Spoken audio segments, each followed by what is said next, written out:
From one sports fan to another, hello, how are we doing? Welcome back to another episode of 933 Sports. I'm recording this at 7:40 a.m. on Thursday, and I have the Open Championship on the TV behind me. You can see the glow reflecting back on me if you're watching this on YouTube.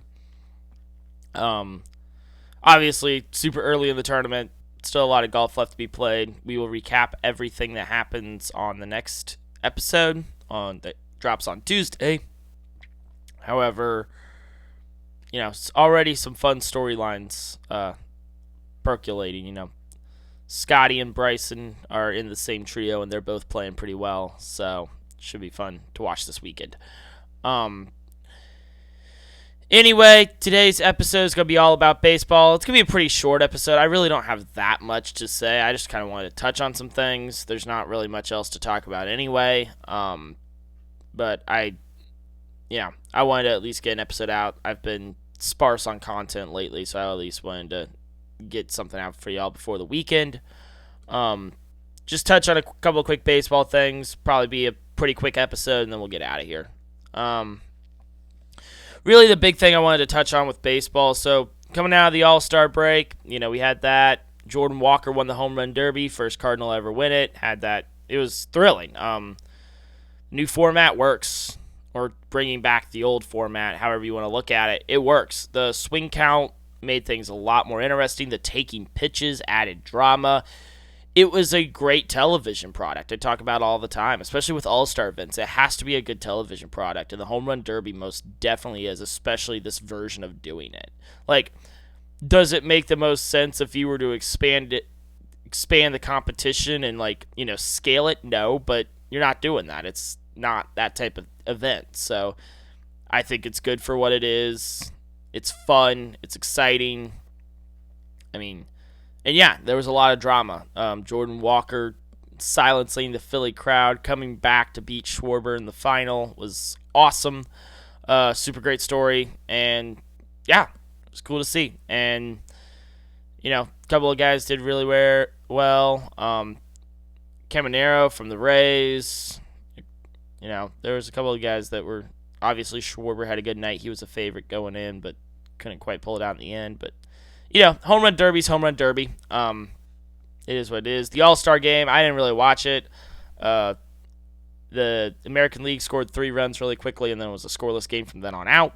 So, not really much going on there. The All-Star Game, what are you going to do about it? Change it. MLB still, I think, has the best All-Star break of any sport. The NFL doesn't even really have one. The Pro Bowl's a joke.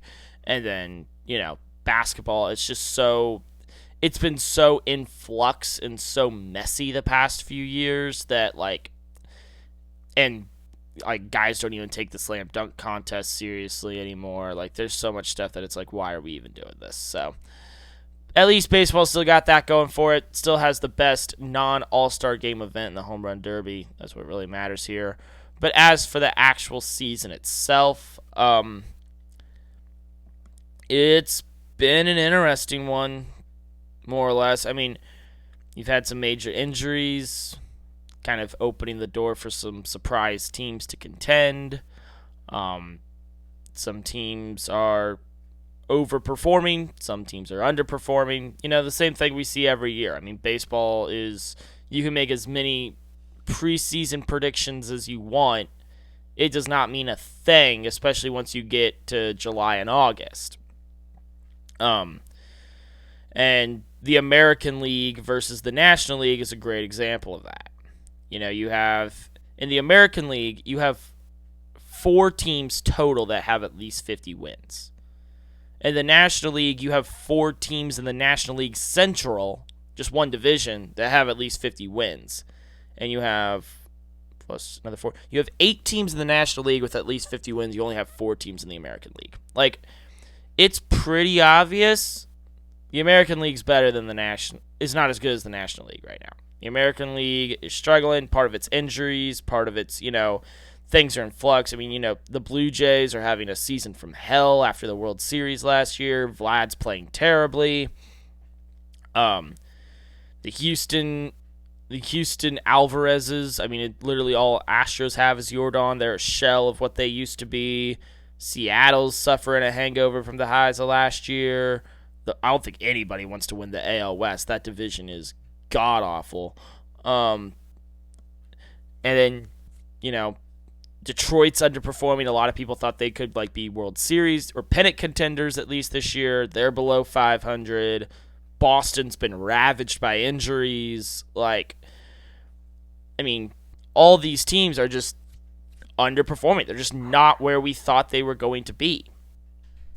Just very unfortunate. But then you have a team like the White Sox, who's been absolutely terrible the past few years, and they're currently they're tied for the division lead at the All-Star break. So they're 5 games above 500. So, it's all in flux. It's going to be moving places, going places. I'm not excited to watch the American League side of the bracket once the playoffs come around because it's not going to be nearly as entertaining.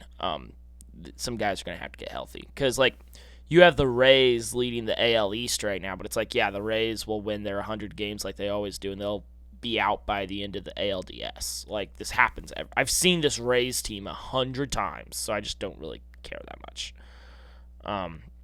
Moving on to the National League. It's kind of the same story in some ways, but, some teams underperforming, some teams overperforming. But, the 3 division leaders are the Braves, the Brewers, and the Dodgers. If you had predicted that before the season started, I don't think anybody would have called you crazy. Heck, second place in the divisions, you could, predict that as well. Phillies, Cubs, Diamondbacks, that was kind of expected before the season started. The only big underperformer is the Mets, but the Mets underperform every single year, so I don't know why anybody cares that much. They're really bad, but still, it's the Mets. What are you going to do? I will say, like I said, the biggest surprise is the NL Central. You have the Brewers with the second best record in baseball to the Dodgers. The Cubs are simultaneously good and underperforming. A lot of people don't think they've reached their full potential yet, which you could say that. They've had some guys struggle, especially offensively, so we'll see how that goes. The Cardinals and the Pirates are both overperforming. The Cardinals specifically are really ahead of schedule right now. Like I said, Jordan Walker won the home run derby, but it goes deeper than that. He's had a great season. I've talked about that before. J.J. Weatherholt got locked up to an 8-year contract with no player option, so he's going to be in St. Louis for a while.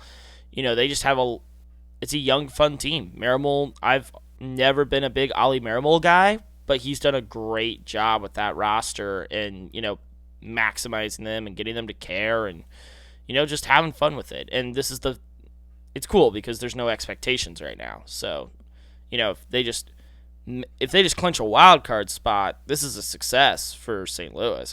They haven't made the playoffs since 22?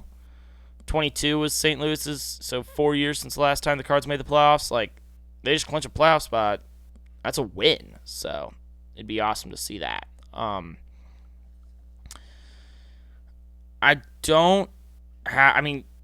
There's just, some of these teams suck. We're seeing it right now.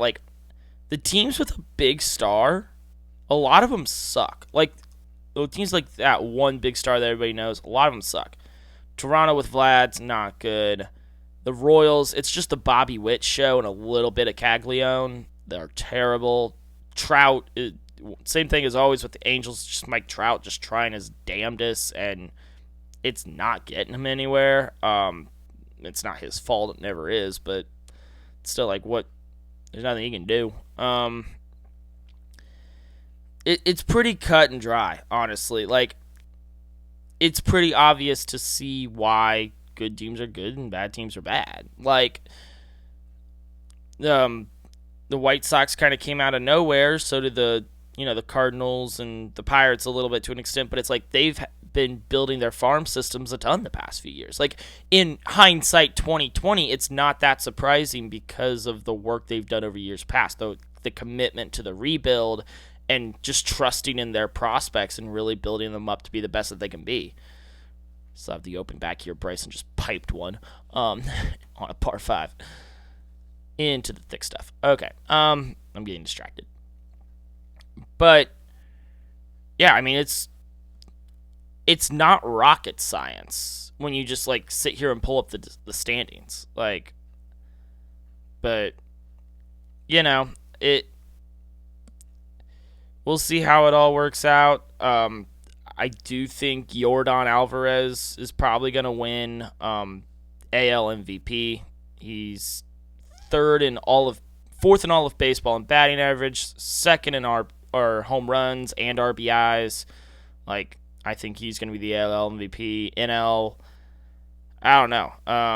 Jordan Walker's leading the league in RBIs, and we act like his home run derby win came out of nowhere. But he's only making $750,000 this year. He's not even making $1 million, and he won $1 million for getting the home run derby. So good for him. Get the bag, bro. But yeah, it'll be fun to see how it all shakes out. I know it's only at 11 minutes. I just kind of wanted to touch on some baseball stuff. I don't really have much else to talk about just because there's not much going on. We will get back into a more normal release schedule. I'm just kind of twiddling my thumbs, biding my time till football season. That's really what this is about. So, Scotty's about to tee off on this par 5. I'm going to keep watching some golf. I work this weekend, but it's in the evening, so I'll be able to watch the Open. And, yeah, I look forward to recapping that on the next episode. That episode will obviously be a little bit longer because I have more to talk about at that point. So, baseball's fun. Still got 2.5 months left. I just kind of wanted to catch up on it a little bit. I haven't talked about it in a minute, but, it's the dog days of July and August, so it's just kind of like, all right, this is when, the games simultaneously get more important and, like, harder to watch sometimes because some of these bad teams are, like, some of these teams are throwing in the towel and they're kind of tanking a little bit, so it can get a little troublesome, especially when you're doing that for 2 months. So that's going to do it for today. Signing off for now. Everybody have a great weekend. Bye.